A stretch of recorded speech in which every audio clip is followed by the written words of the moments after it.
Maraming salamat. Thank you once again for the very warm welcome that you have given to me and my official family, the entire Philippine delegation to San Francisco. I am here upon the invitation of the President Joe Biden to participate in the 2023 APEC Economic Leaders Meeting. But before I meet the leader of the world's largest and most important economic region, I thought that I should first meet with our kababayans here in the Bay Area.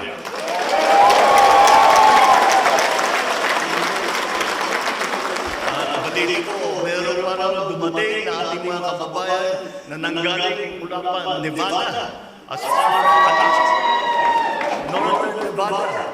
Malayong yung meron pa daw dito galing sa Alaska.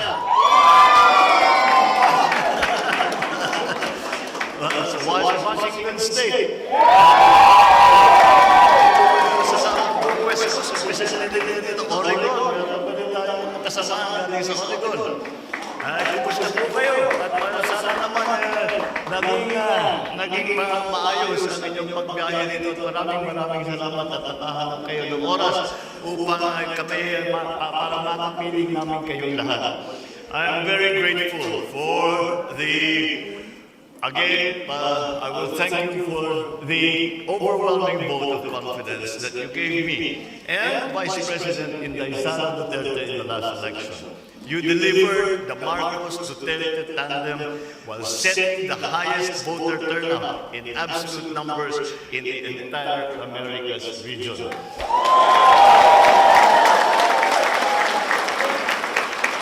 Sa iyong nag-uumapaw na pagtitiwala at pagmamahal, maraming salamat po. Ngayon, dahil hindi kami makapunta rito, dahil panahon na, COVID pa, hindi pa masyadong makapagbiyahe, hindi kami nakaapak dito sa San Francisco noong panahon ng kampanya. So, allow us to relive the election experience through this small event this evening. I am both honored and humbled to follow the footsteps of my late father, President Ferdinand Edwin Marcos, who first visited San Francisco in 1966, first year of his presidential administration. My father considered San Francisco as an important city, not only because it is home to a very significant Filipino population, but also because this city has always been the historical, cultural, and economic link of the Philippines to the continental United States. It is for this reason that in 1974, during my father's time, the Philippine government purchased a set of buildings off Union Square in downtown area, now known as the Philippine Center in San Francisco. Our permanent presence in San Francisco shows our commitment to the Philippines' long-standing ties with the Bay Area, the Silicon Valley, and California as a whole, and the surrounding states. There are now more than 4 million Filipinos and Filipino Americans in the U.S., of which 1.3 reside in the jurisdiction of the Consul General of San Francisco. Out of that figure, around 700,000 of our kababayans live and work here in the Bay Area. 436 years now, since the first recorded arrival and presence of Filipinos, the so-called Luzones Indios or Luzon natives. Marami din Ilocano pa. At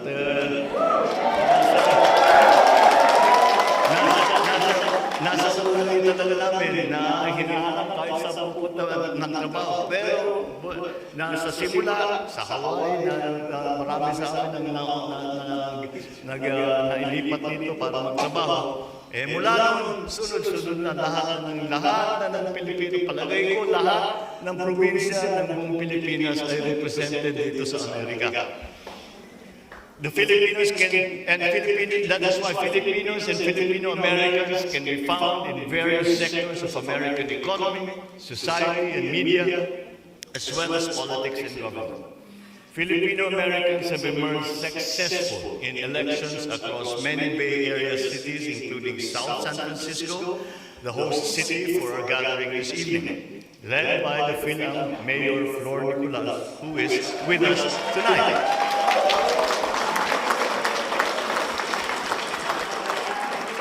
We also have elected officials, Filipino American elected officials in Alaska, in Washington State. Of course, we take pride in the accomplishments of Filipino Americans in statewide elected positions, including Utah Attorney General Sean Reyes and the Bay Area's very own California Attorney General Rob Bonta.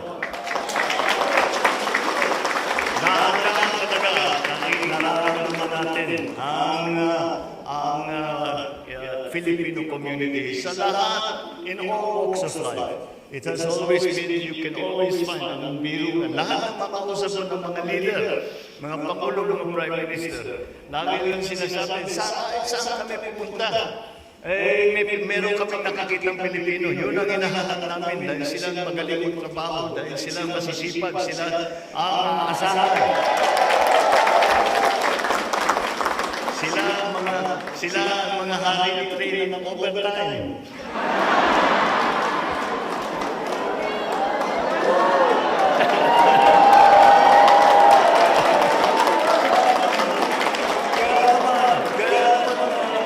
Napakaganda po ng reputasyon dahil sa inyo. Dahil sa inyo, napakaganda ng reputasyon ng Pilipinas, ng Pilipino.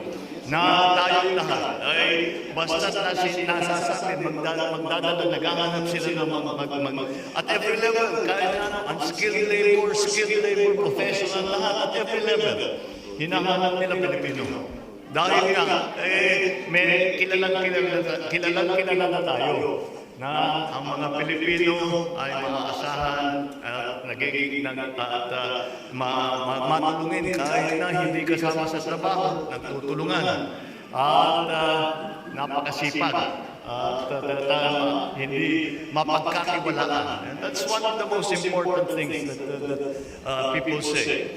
Ngayon, ang nangyari pa, during COVID-19, Americans experienced firsthand the Filipino way of caring and acting on the needs of others. 1 in every 5 nurses here in the West Coast are trained in the Philippines. Our Filipino nurses, our doctors, our first responders, essential workers have all demonstrated the timeless Filipino virtues of malasakit, pakikipagkapwa at ang bayanihan.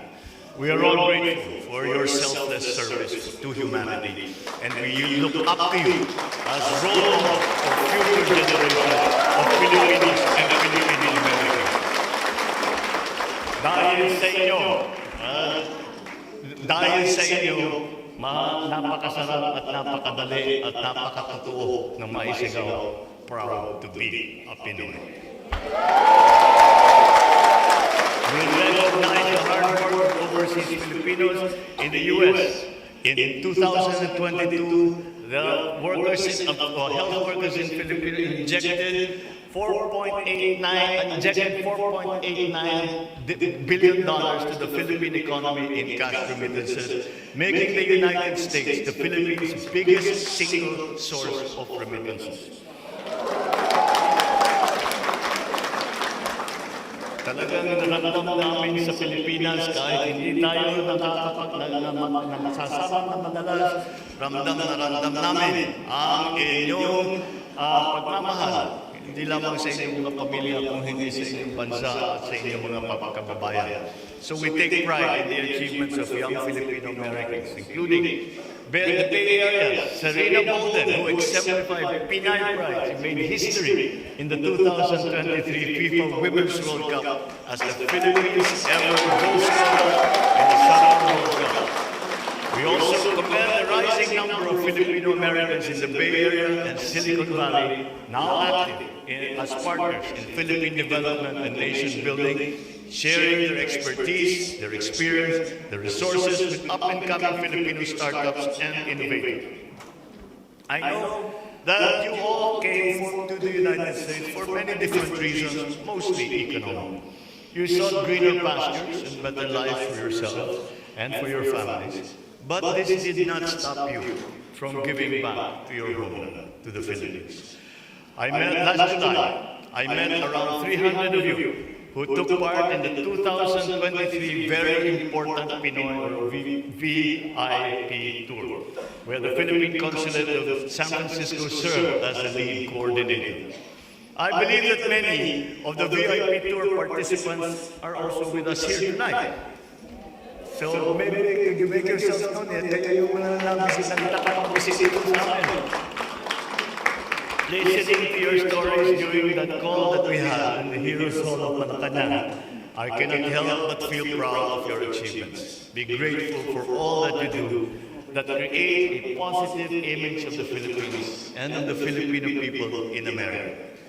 Mula noon hanggang ngayon, pinatutunayan ninyo na kayo ang mga bagong bayan ng ating salinlahi.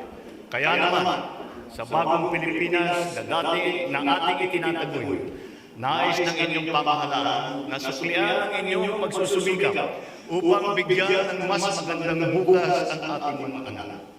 Since its inception in 1989, the Philippines has been an active participant in the Asia-Pacific Economic Cooperation, or APEC, because we believe that the more integrated and inclusive Asia-Pacific region will bring about economic prosperity for our people. The Philippines has hosted APEC twice, once in 1996 and again in 2015, to show our country's commitment to free and fair trade in our region. I am happy to say that this year's APEC Leaders Meeting is being held now in San Francisco, the global center of high technology and innovation. We would like to attract more investments and increase foreign direct investments in the Philippines.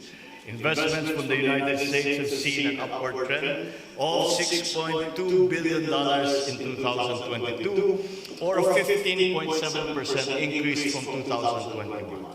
In addition, California is an important trade and investment partner of the Philippines. Our country is also important to the state, as it has been the most popular destination for greenfield investment from our country. On the sidelines of the APEC meetings, my delegation will conduct business meetings in San Francisco to seek mutually beneficial exchanges and partnerships. Our presence in the Bay Area this week also supports the development of Philippine innovation ecosystem in line with the National Innovation Agenda Framework. Alam niyo po, dito sa pagbabago ng ating ekonomiya, marami tayong hinaharap na panibagong suliranin. At kami naman, tayo naman ay umaasa na ang teknolohiya ang magdadala ng mga solusyon dyan.